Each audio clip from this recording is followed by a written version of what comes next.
롯이 소돔을 선택한 결과라는 제목으로 말씀 나누겠습니다. 지난 창세기 13장에서 아브라함과 롯이 갈라서는 내용을 우리가 함께 나눴었죠. 롯은요, 눈에 좋아 보이는 소돔을 선택했고, 아브라함은요, 하나님의 명령에 따라서 헤브론을 선택했습니다. 그런데 롯의 선택은 신앙 기준이 아니었습니다. 세상 기준에 따라서 하나님을 버리고 세상을 선택한 롯의 선택이 얼마나 잘못되었는지, 그 결과가 무엇인지 오늘 우리가 함께 살펴볼 것입니다.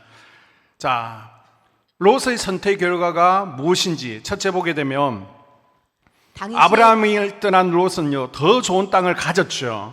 그런데 전쟁 포로가 되었습니다. 요단강 동쪽편에 있었던 4명의 왕이요, 그돌라오멜이라는 지도자를 세우고 요단강을 건너 가나안 땅을 침범하게 됩니다. 그것이 1절과 2절에 나와 있습니다. 당시의 신할왕 아므라벨과 엘라살왕 아리옥과 엘람왕 그돌라오멜과 고임왕 디다리, 소돔왕 베라와 고모라왕 비르사와 아드마왕 시납과 스보임왕 세메벨과 벨라 곧 소알왕과 싸우니라.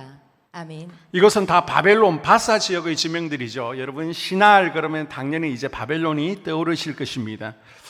이 지역을 다스리고 있던 4명의 왕들이 연합해서 요단강을 넘어오게 되는데, 특별히 사해 남쪽에 있는 소돔, 고모라 지역을 중심으로 침략을 하게 됩니다. 자, 왜 전쟁이 일어나게 되었는지 그 동기는요, 4절을 통해 알 수 있습니다. 이들이 12년 동안 그돌라오멜을 섬기다가 제13년에 배반한지라. 아멘. 어떻게 배반하게 됩니까? 자, 상대적으로 약한 나라들은요, 강한 나라에 조공을 바치게 되어 있습니다. 그래서 이 나라들도 저 동쪽의 바벨론 지역에 있는 나라들에게 조공을 바쳐 왔습니다. 그러다가 어느 날, 야, 우리가 왜 조공을 바쳐야 되는 것이지? 그들이 우리에게 해주는 것이 뭐야? 이제 시간이 지나면서요, 평화를 공짜라고 생각한 겁니다. 조공을 바치지 않게 됩니다. 그런데 또 동쪽에 있는 바벨론 지역의 강대국들이 볼 때에는 이거는 반역인 겁니다. 그래서 요단강을 건너와서 5개의 도시를 침략하죠. 조공을 바치는 12년 동안은요, 평화로웠습니다. 그런데 평화에 익숙해지자 평화가 공짜라고 생각한 것입니다. 그런데 지금까지 막대한 비용을 지불해 가면서 평화를 누려왔는데요, 그 비용이 지금 아까운 겁니다. 비용을 지불하지 않아도 평화가 될 것 같아요.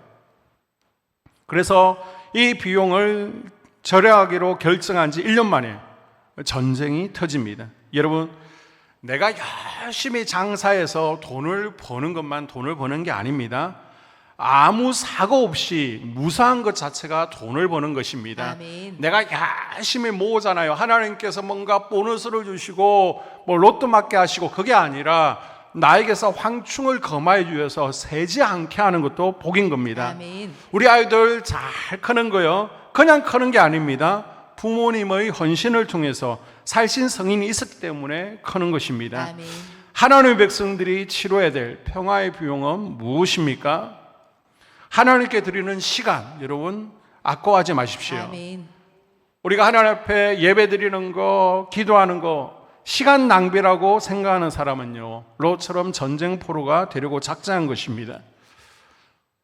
예전에 청년 한 명이 있었습니다. 이 여자 청년은요, 직장 생활을 하면서 받는 직장 월급 꽤 받았습니다. 그런데도 생활이 본인이 느낄 때는 빠듯한 겁니다.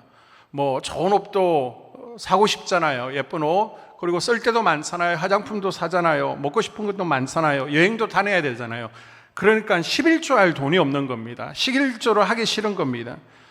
그래서 집에 가서 엄마 권사님에게, 엄마 11조 꼭 해야 되는 거예요. 나 생활 너무 빠듯한데 먹고 살겠는데 11조 안 할게요 라고 하니까 엄마 권사님께서 딸을 앉혀놓고, 딸아, 네가 하나님께 안 하면 어차피 하나님께서 사고를 통해 또 다른 질병이나 황충을 통해서 가져가는 거 너 경험해보지 않았니? 세상에 갖다 바치느니 하나님께 드리는 게 당연한 거야. 아멘. 라고 탁 잘라서 말씀하신 겁니다. 여러분도 이런 멋진 엄마가 되십시오. 아멘. 소돔 고모라 왕은요, 역청 구덩이를 이용해서 이제는 전쟁을 준비합니다.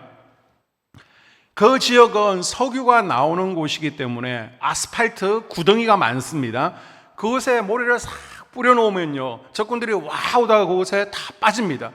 허우적대고 있으면 쉽게 승리할 수 있겠죠. 그래서 그 적들을 유인해서 함정에 빠뜨릴 준비를 딱 하고 있습니다. 소돔왕은요, 사람의 지혜를 믿었습니다. 우리 다섯 왕이 연합해서 이 4명의 연합군대 그 정도는 이길 수 있다. 우리에게는 역청구덩이라는 비장의 무기가 있으니까 우리가 반드시 이긴다라고 생각했습니다. 그런데 웬걸요? 딱 구덩이를 파놓고 기다리고 있는데요, 이쪽으로 쳐들어오는 것이 아니라 빽 눌러서 왕의 대도를 통해서 먼저 에돔을 치고, 그리고 밑에서 돌아서 뒤통수를 치는 겁니다. 앞면을 바라보고 있는데요, 뒤에서 막 몰려오니까 어떻게 해요? 당황해서 본인들이 파놓은 함정에 본인들이 빠져서 일부는 빠져 죽고 나머지는 산으로 도망치게 됩니다.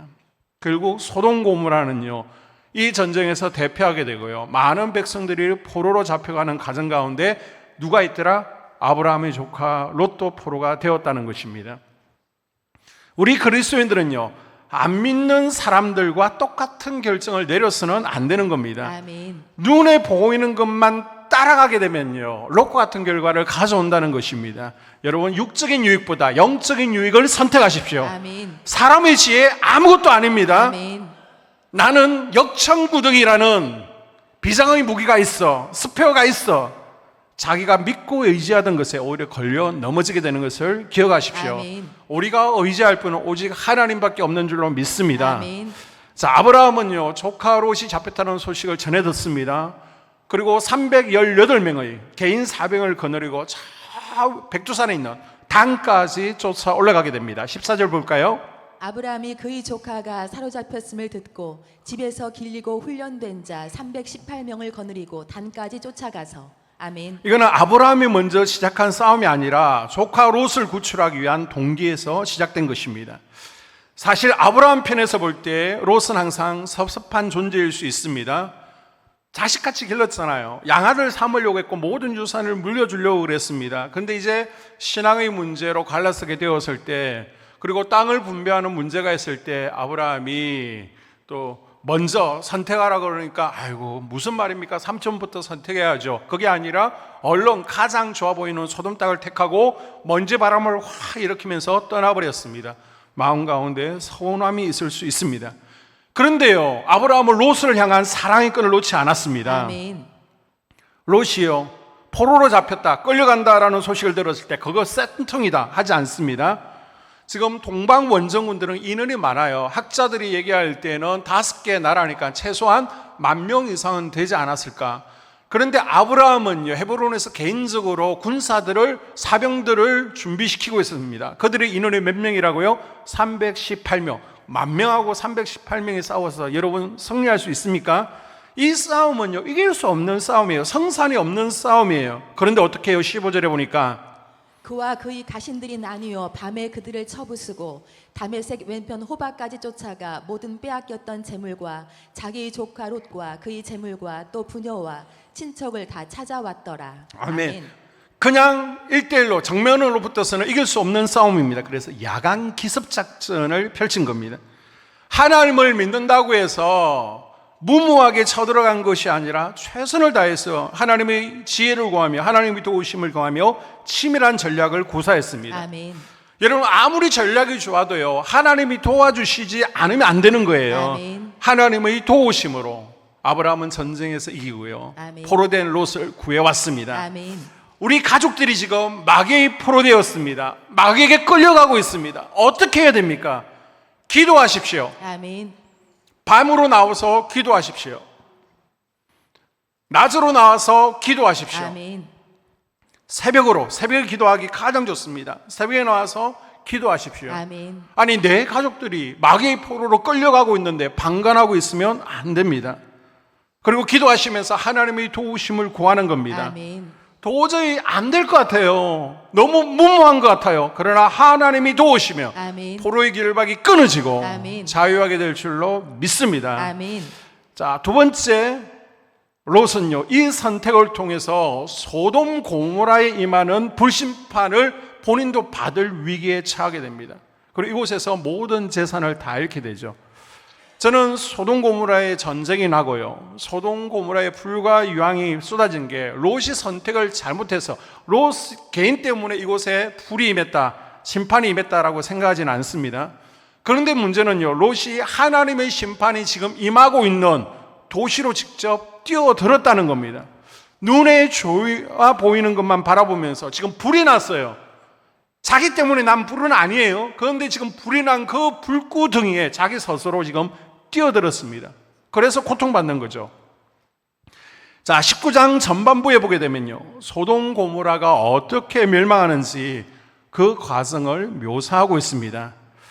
두 명의 천사가 소돔 고모라 말처럼 그렇게 악을 행하고 있는지 확인하러 오게 됩니다. 자, 그때 성문에 앉아있던 롯이요, 이 두 천사가 사람 모습으로 왔습니다. 그래서 자기 집으로 초청하게 되죠. 그랬더니 동네 남자들이 지금 롯의 집에 아주 미소년, 잘생긴 남자 두 명이 들어갔다라는 소식을 듣고 몰려와서 그 남자들을 내놓으라고 합니다. 왜요? 자, 19장으로 갑니다. 19장 5절에 보게 되면 롯을 부르고 그에게 이르되 오늘 밤에 내게 온 사람들이 어디 있느냐 이끌어내라 우리가 그들을 상관하리라. 아멘. 이 남자가 남자를 강간하겠다는 겁니다. 동성연애 하겠다는 겁니다. 사사기에 나오는 기본 동네처럼 몇 명의 깡패들이라 하지 않고요, 소돔 사람들, 젊었거나 노인네가 되었거나 모든 남자들이 모였다라고 하는 거 보니까 이 동성연애의 죄악이 소돔 고모라 성에 팽배하고 있음을 지금 보여주고 있는 겁니다. 자, 이때 롯의 반응이 무엇입니까? 내게 남자를 가까이 하지 않은 아직 약혼 단계에 있는 두 딸이 있으니까 이 두 딸을 내어줄 테니까 니네들 마음대로 하고 이 두 사람은 해하지 말라라고 얘기를 합니다. 이해가 잘 가지 않죠. 그 당시에는요, 중동 지역에 나그네 보호법이라는 것이 있습니다. 그래서 자기 집에 들어온 사람은요, 보호해줘야 되는 의무가 있는 거예요. 그래서 학자들은 나그네 보호법 때문에 그랬다라고 하지만 그래도 딸들이잖아요.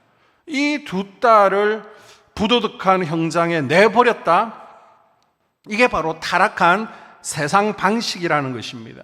소돔에 와서 소돔 사람들과 함께 하다 보니까 소돔 사람들의 영향을 받아서 그냥 딸들에 대해서도 쉽게 내어주는 그런 가치관을 가지게 되었다는 것입니다. 여러분, 여러분의 믿음이 중요한 게 아니라요, 지금 여러분이 어디에 서 있느냐가 더 중요합니다. 아멘. 내가 어떤 사람이냐 그것보다요, 지금 내 주변에 어떤 사람들이 있는가, 내가 어디에 살고 있느냐가 나를 결정하는 것을 기억하십시오. 아멘.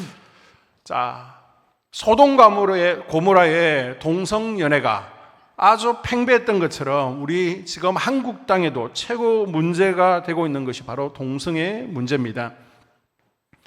과거 심리학에서는요, 동성애를 정신장애로 봤습니다. 정신장애로. 의학계에서는요, 질병으로 분류했습니다. 그런데 이제는 다 심리학에서도 설거머니 빠졌고요, 의학계에서도 질병에서 빠졌습니다. 정상으로 취급하는 세상이 되었습니다. 그러나 성경에서는요, 동성애가 분명히 죄라고 하며 사형죄에 해당된다, 하나님 나라에 들어갈 수 없다라고 무려 6군데나 밝히고 있습니다. 아멘. 오늘 본문 창세기 19장에, 레위기 18장 20장에 동성애는 죽음에 해당되는 죄다, 로마서 1장에도 사형에 해당된다, 고린도전서 6장과 디모데전서 1장에서는 하나님 나라를 유업으로 받을 수 없다라고 규정하고 있습니다. 아멘. 여러분, 동성애는 죄입니다. 아멘. 하나님을 싫어하시는 죄입니다. 아멘. 그래서 중세 기독교 사회에서는요, 동성애를 이단자로 규정을 했고요, 동성애자는 사형에 처했습니다. 그래서 토마스 아퀴나스 같은 경우에는 동성애는 식인행위다라고까지 표현을 했습니다. 그런데 시대가 점점 급변하면서요, 동성애자들 차별하지 말라, 차별이 없어져야 된다라는 주장들이 계속해서 대두되어지잖아요. 그래서 매년 6월이면요, 전 세계적으로 동성애자들이 운동, 캠페인을 벌이고 있습니다. 그것이 매년 6월 달에 열리는 퀴어 축제라는 것입니다. 그래서 서울에서도 예전에 박원순 시장이요 얼마나 적극적으로 밀었습니까? 그 다음 대구에서도요, 인천에서도요. 퀴어 축제 열려면 기독교연합회에서는 열지 마라 반대하고요, 또 열고 매년 갈등 있고 문제가 되지 않습니까? 대전에서도요 올 6월 달에 퀴어 축제를 열려고 했습니다. 그런데 기독교연합회의 반대에 맡겨서 열지 못했잖아요. 자, 보시는 화면이 조금 선정적이라 되게 조심스러운데요, 우리 학생들에게 죄송한데 퀴어 축제에 참가하는 이들의 모습을 보십시오.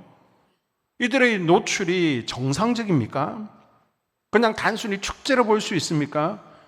그들이 먹는 과자 이런 것들을 그 자리에서 사고 팔고 먹는 게 정상입니까? 퀴어 축제라는 것은요 동성애를 합법화하자는 엄난마귀 축제예요. 엄난마귀 축제입니다. 이들을 중심으로 외국처럼 포괄적 차별을 금지하는 법을 제정하자 막 압력을 행사하니까 진보전당 또 여기에 혹하는 일부 또 의원들이 맞장구를 치면서 지금 포괄적 차별 금지법이라는 것을 지금 국회에 통과하기 직전까지 가 있습니다. 자, 이 포괄적 차별 금지법이라는 것이 무엇입니까? 자, 이것은요, 뭐 차별을 금지한다, 평등한 사회를 만들자, 굉장히 좋은 말인 것 같죠. 포괄적으로 차별을 금지한다, 좋은 말 같잖아요. 그런데 모두가 염려하는 것은 기독교인뿐만 아니라 이것에 대해서 좀 아는 사람들은 보게 되면 포괄적이다 보니까 뭐가 들어있어요? 성별, 성정체성, 성지향성, 범죄 경력까지도 차별하지 말자.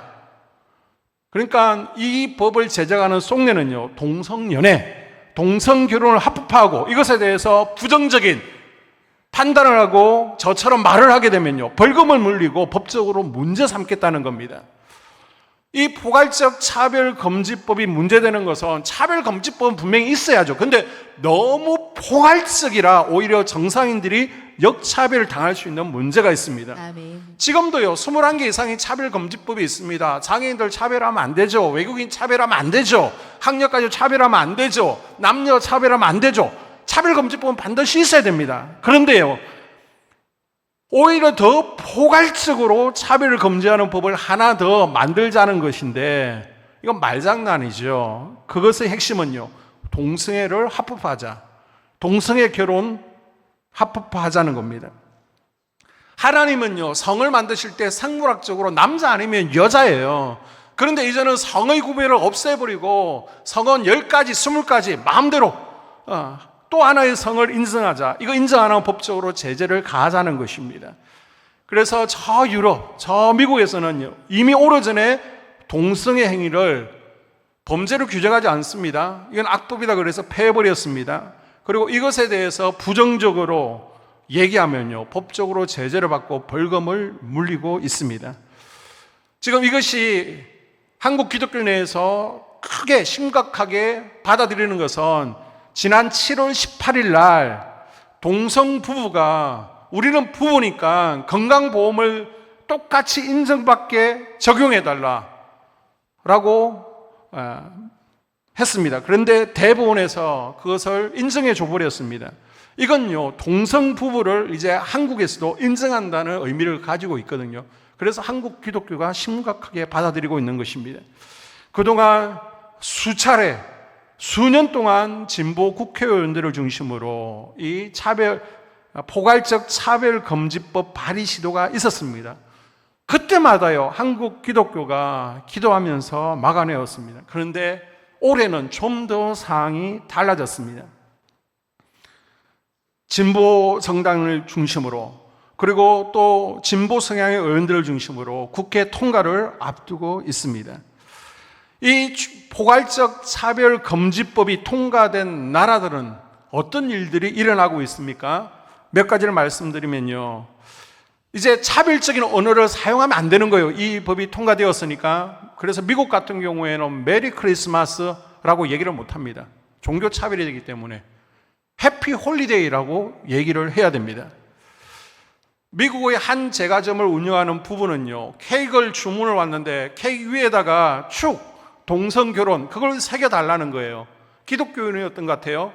동성 결혼을 반대하니까 난 그거 만들어주지 못합니다. 그랬더니 그게 차별 금지법을 위반했다고 벌금 1억 6천만 원을 물었습니다. 벌금도 굉장히 세죠. 여러분, 학생들은요, 생활기록부라는 것이 있잖아요. 그러면 생활기록부에는 부모, 아버지 이름이 뭐고 어머니 이름이 뭔지를 적는 난이 있습니다. 그런데 이 법이 통과된 프랑스에서는요, 아버지 어머니라고 적지 않습니다. 부모 1 누구, 부모 2 누구, 부모 3. 어머니가 없으니까, 아버지도 없을 수 있으니까. 그리고 미국에서는요, 또 동성 결혼하면서 목사에게 와서 주례를 해달라고 그럽니다. 나는 그거 인정하지 못한다, 주례하지 못하겠다라고 했더니 목사에게요, 징역을 6개월 살라는 것입니다. 뿐만 아니라 벌금도 하루에 $100. 그럼 6개월이면요 $1,800, 하나 2,500만 원의 벌금을 판결한 것입니다. 그리고 이제 이 법이 통과되고 나니까 동성애에 대해서, 성전환 수술에 대해서 권장교육을 유치원에서 또 초등학교에서 하게 되어 있습니다. 그러다 보니까 나도 성전환 수술하겠습니다. 나도 가만히 보니까 여자인 것 같아요, 남자인 것 같아요. 그래서 성전환 수술하는 학생들이요 어마어마하게 증가하고 있다는 것입니다. 캐나다에서는요, 한 딸이 아버지에게 와서 아빠 저도 성전환 수술하겠습니다. 안 돼, 그거 안 돼 라고 그랬더니 신고한 겁니다. 그래서 가정폭력법으로 유죄 판결을 받았습니다. 영국에서는요, 입양기관들이 있잖아요. 입양기관에서는 건강한 가정의 아이를 입양 보내고 싶잖아요. 그런데 남자들이 와서 입양하겠다라고 하니까 거절했습니다. 그랬더니 다 폐쇄시켜버리는 겁니다. 뿐만 아니라 여성들, 이 포괄적 차별금지법이 있으면 여성들에게 굉장히 차별을 금지하니까 혜택이 있겠다라고 생각하시는데 정반대입니다. 여러분, 올림픽 때 보셨잖아요. 여자 복싱 경기에 남성이 출전해서 한 대 때리니까 얻어맞고 무서워서 더 이상 경기 못하겠다고 포기하는 일이 있었잖아요. 실제적으로 지금 외국에서는 성전환 수술을 한 남자들이 여자 역도 경기에, 여자 럭비 경기에, 여자 격투기 경기에, 아니 남자하고 여자하고 격투기 경기하면 어떻게 되겠습니까? 단지 성전환 수술을 받았다고 약해집니까? 그래서 격투기 경기에서 두개절을 깨버리고요, 그리고 뇌증탕을 일으키고요, 이런 일들이 일어나고 있습니다. 그러니까 여자들에게 좋은 법이 아니라는 것이죠. 그러면 우리도 지금 포괄적 차별금지법을 통과를 앞두고 있는데 이것이 통과되어지면 한국은 어떻게 달라질까요? 여러분의 아들들이, 결혼 앞두고 있는 아들들 있죠. 갑자기 아들이 며느리를 데려올 겁니다. 그런데 남자 며느리를 데려와서 결혼시켜 달라고 그럴 겁니다. 안 돼라고 반대하면 이거는 차별한 걸로 재판을 받게 되는 겁니다. 남자 며느리들이 생겨나고요, 딸 사위들 어쩔 수 없지만은 반대하면 안 되니까 딸 사위를 허용하는 세상이 옵니다. 나는 남자잖아요. 남자인데 오늘은 왠지 여자 같아. 그러니까 여자 여탕을 가는 겁니다. 실제적으로 미국에서는 이런 일들이 일어나고 있습니다. 여탕이 들어갔어요. 다들 기겁하잖아요. 내보내라고. 차별 금지하는 거예요. 차별해서 벌금을 물어야 되는 겁니다. 안 나가도 되는.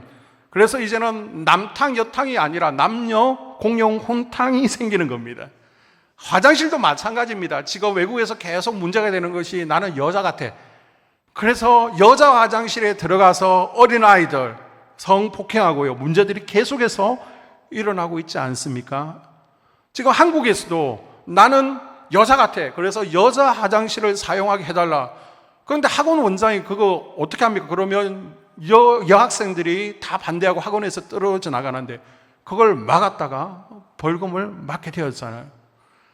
처음 생겼을 때는 몇 년 전에는요 3년 이하의 징역 3천만 원 이하의 벌금이었습니다. 너무 세다 그래서 지금은 2년 이하의 징역 1,000만 원의 벌금으로 조정되어 가고 있습니다. 이것이 처음에는 벌금형이었지만 나는 벌금을 맞더라도 계속해서 동성애는 죄다 라고 설교 시간에 한다 그러면요 저는 징역살이를 해야 되는 겁니다. 그리고 성범죄자가 나는 유치원에서 상합차 운영할 거야, 유치원에서 보육교사 할 거야, 이걸 막지 못하는 겁니다. 당신 성범죄자이기 때문에 어린이집 교사할 수 없습니다, 유치원 교사할 수 없습니다. 이것도 차별하는 겁니다. 벌금을 물게 되는 겁니다. 공상당 만세, 김정은 동지 만세, 이거 해도요 막지 못하는 세상이 됩니다. 운동 경기 말씀드렸잖아요. 이제는 여자 경기라는 게 없어지는 거예요. 남녀 혼합복시, 한 명이 너 여자애 그래서 그냥 치마 입고 남녀 혼합복시에 나가는 겁니다. 여자들 경기에 남자들이 나는 이제 여자야 라고 하면서 출전하면 되는 것입니다. 그러면 열심히 운동하는 여자 선수들이 역차별 당하게 되는 것이죠. 그리고 이제는 동성애자 강사들이에요. 동성애는 좋은 것입니다. 성전환 수술 좋은 것입니다. 나라에서 세금 받아가면서 강의하러 다니게 됩니다. 그리고 동성애 단체들 다 지원해 줘야 됩니다. 대전에도 뭐 솔롱고스인가 지원단체 있잖아요. 지금 이 상의 포괄적 차별금지법이라는 것은 우리 가정들을 파괴시키고 하나님이 창조하신 남녀를 무시하게 되는 것이고요, 우리 기독교를 해체시키며 찬성자가 있고 반대자가 있잖아요. 그럼 국가 전체를 갈등으로 몰고 가게 될 것입니다.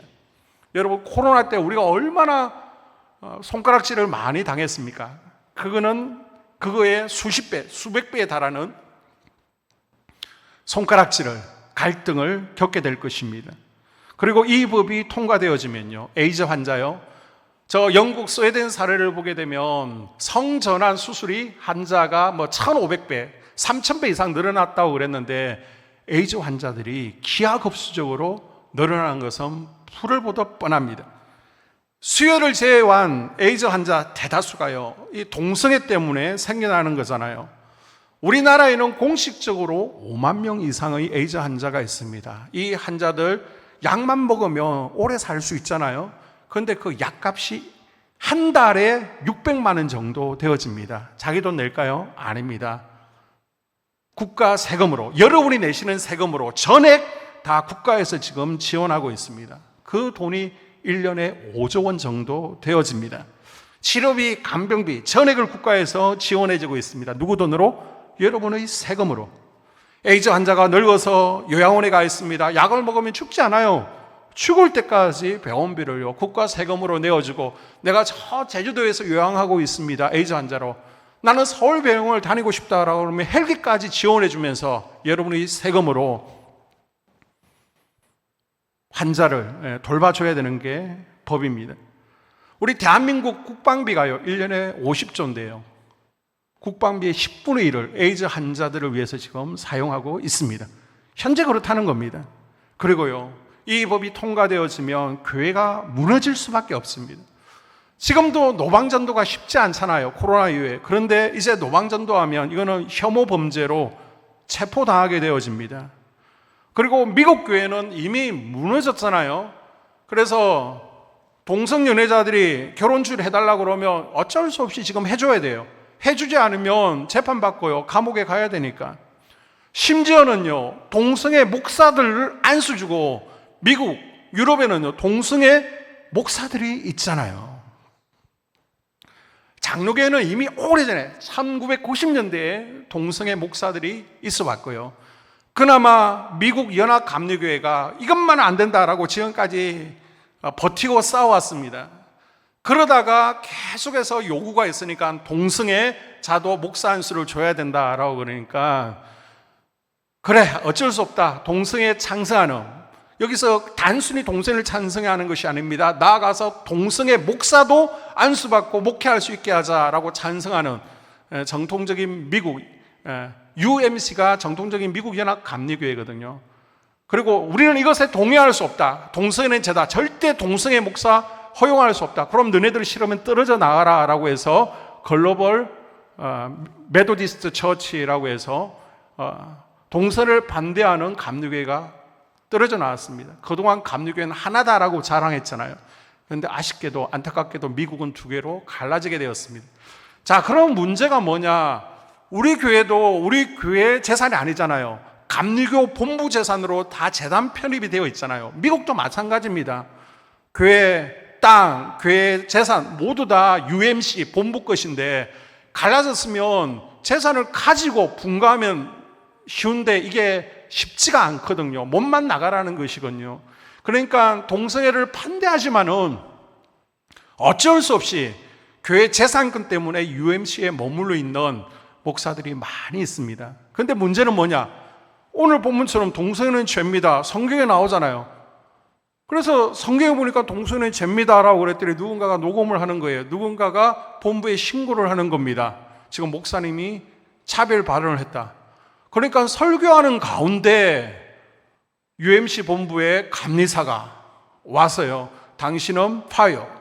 당신은 파면입니다. 더 이상 UMC 감리교 목사가 아닙니다. 교회에서 쫓아내버리는 거예요. 설교 도중에 꺼집어 내가는 것이 미국 교회의 현실입니다. 그런데요, 한국 교회도 그날이 멀지 않았습니다. 기독교 학교에서 교회에서조차 동성애는 죄입니다라고 말하지 못하고요. 여러분, 신천지 이단입니다 말하면 안 되는 세상이 멀지 않았다니까요. 이단에 대해서 비판하면 벌금을 물리는 세상이 포괄적 차별금지법을 통과하면 그런 세상이 되어진다는 겁니다. 그나마 지금 기독교 대학에서는 채플을 통해서 2년 동안 4학기 동안 복음을 전하잖아요. 불교라도 타종교라도 상관없습니다. 기독교 학교에 들어왔으면 2년 동안은 일주일에 한 번씩 기독교 채플에 참석해야 됩니다. 그러나 이 법이 통과되어지면 나 채플 더 이상 듣지 않겠습니다라고 그러면 안 들어도 되는 겁니다. 제가 시사적인 이야기를 지금 하는 이유는요, 차별금지법을 모르는 분들은 그거 차별금지 좋은 거 아니야? 당연히 찬성해야 되는 거 아니야? 라고 생각을 하고 있기 때문입니다. 아마 여러분 가운데도요, 많은 분들이 포괄적 차별금지법 처음 들어보는데 이게 뭐야? 좋은 거 아니야? 라고 생각하시는 분들이 계실 것입니다. 들었어도 그냥 어렴풋이 기독교에는 포괄적 차별금지법 반대해야 되는구나, 그렇게 쉽게 생각할 수 있습니다. 그런데 이거는 기독교인이고 기독교인들은 반대해야 되고 비기독교인들은 찬성하고 그런 문제가 아니라니까요. 이거는 여성들의 인권 문제, 그리고 사회 전체의 문제. 지금 사회는요, 기업이 가능하면 좋은 대학, 우수한 자원들을 써야 되잖아요. 그런데 이 법이 통과되면 학력도 차별하면 안 되는 겁니다.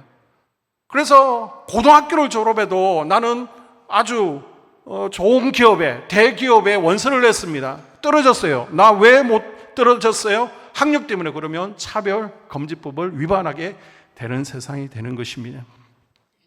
그래서 이거는요, 기독교, 비기독교인을 떠나서 이 부분에는 분명히 문제가 있고 이대로는 통과되면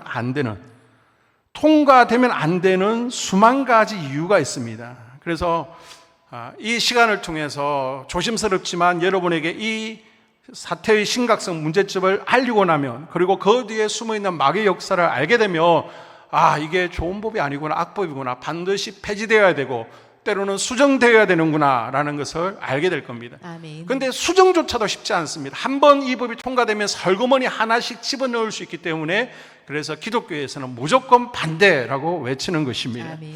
결과적으로요, 동성애자 차별금지법이 통과되어지면 결국 우리는 하나님의 심판을 앞당기는 동참하게 되는 것입니다. 하나님은 동성애가 충만한 소돔 고모라 도시에 심판을 작정하셨습니다.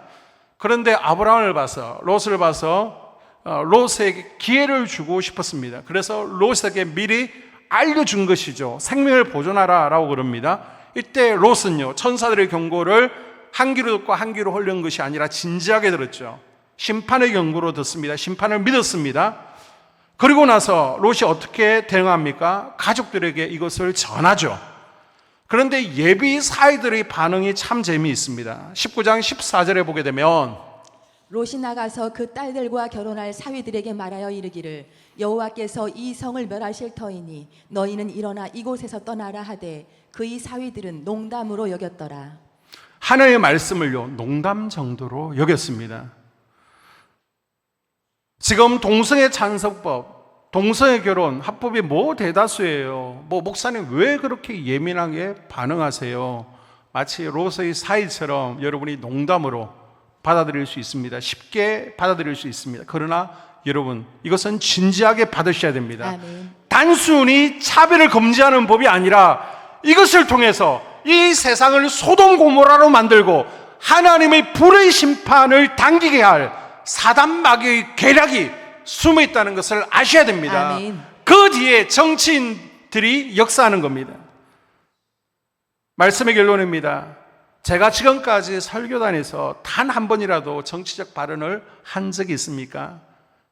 이전에도 마찬가지고 앞으로도 정치적 발언을 하지 않을 것입니다. 그러나 이거는 여당, 야당, 지금 정치 얘기를 하는 것이 아니라 우리 기독교가 사느냐 죽느냐의 문제를 이야기하고 있는 것입니다. 아멘. 그만큼 지금 심각한 상황 가운데 있다는 것입니다. 우리 자녀들을 타락한 소돔에서 건져내기 위해서 우리 자녀들이 롯처럼 전쟁포로가 되지 않도록 아멘. 여러분 정신 차리시고요. 아브라함처럼 준비하고 또 준비하고 아멘. 우리가 행동해야 됩니다. 아멘. 그럼 목사님 무슨 행동을 해야 됩니까? 우리가 할 수 있는 거요. 포괄적 차별금지법. 이건 저희들이 얘기하면 이거는 동성애 찬성법이죠. 이것을 모르는 이들에게 알리십시오. 너 동성애 차별금지법 뭔지 아니? 가족들에게 알려서 이 법에 어떤 지금 맹점들이 있는지 심각한 문제가 있는 이들을 모르는 이들에게 알려주십시오.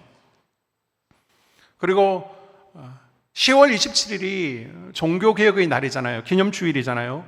이때 우리 기독교인들 200만 명이 광화문에 모이게 될 것입니다. 그곳에 100만 명, 그리고 인터넷으로 100만 명 모으고 함께 우리가 거룩한 방파자가 되어서 이 죄의 동성애의 쓰나미를 이겨내자라고 기도하는 날이 10월 27일인데 우리가 버스로 직접 광화문에 가지는 못하지만은 여러분이 유튜브를 통해서 응원해 주시고요. 아멘. 또 관심을 가져주시기를 바랍니다. 아멘. 그리고 우리가 이제 선거가 지났지만은 제가 선거가 다가와도 전혀 선거에 대해서 언급을 하지 않는데요. 선거 때가 되면 무조건 나는 여당이야, 무조건 나는 야당이야 구분하지 마시고요. 내가 찍으려고 하는 이 가치관을 보시고 아멘. 좀 분별하고 투표를 하셨으면 좋겠습니다.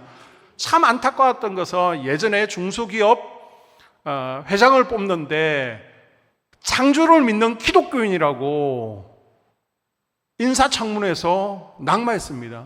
중소기업 회장이 되지를 못했습니다. 근데 참 안타까웠거든요. 아니 창조를 믿는 것이 왜 청문회에 문제가 되는 것입니까? 그런데 이번에 또 보니까 안창호 국가인권위원장 인사청문회 보셨습니까? 몇 명이에요. 그 사람의 험을 잡는 게 아니라 뭐 비리, 문제 그런 걸 잡아야죠. 왜 개인 신앙 가지고 왜 창조론, 왜 동성애 반대하냐?